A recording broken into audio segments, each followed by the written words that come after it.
ശ്രീ ഗുരുഭ്യോ നമഃ. ആരാണൈഃ സ്വാഭാവ്യാ ദളികളഭസശ്രീഭിരളകൈഃ പരീതം തേ വക്ത്രം പരിഹസതി പങ്കേ രുഹരുചിം ദരസ്മേരേ യസ്മിൻ ദശനരുചി കിഞ്ചൽ കരുചിരേ സുഗന്ധൗ മാദ്യന്തി സ്മരദഹന ചക്ഷുർ മധുലിഹാ. ഓം ശ്രീ മഹാദേവേ നമഃ.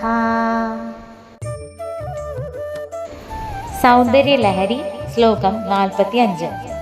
ഇവിടെ ദേവിയുടെ വദനാരവിന്ദ വർണ്ണനയാണ്.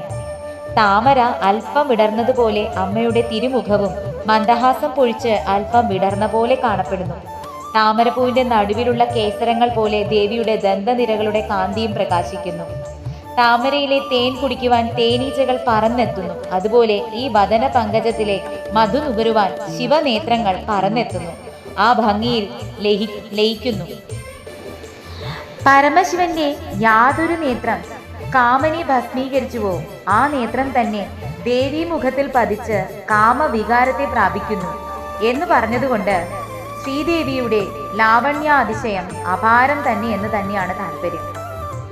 ദേവീമുഖത്തെ താമരപ്പൂവിനോടും കുറുനിരകളെ അളിപോതകങ്ങളോടും പുഞ്ചിരിയെ ഈശദ്വികാസത്തോടും ദന്തകാന്തിയെ കേസരങ്ങളോടും മുഖസുഗന്ധത്തെ പുഷ്പസുഗന്ധത്തോടും പരമശിവ നേത്രങ്ങളെ വണ്ടുകളോടും ഈ ശ്ലോകത്തിൽ ഉപമിച്ചിരിക്കുന്നു.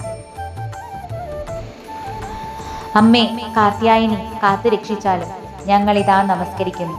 സർവം ശ്രീ ജഗദംബാർപ്പണമസ്തു.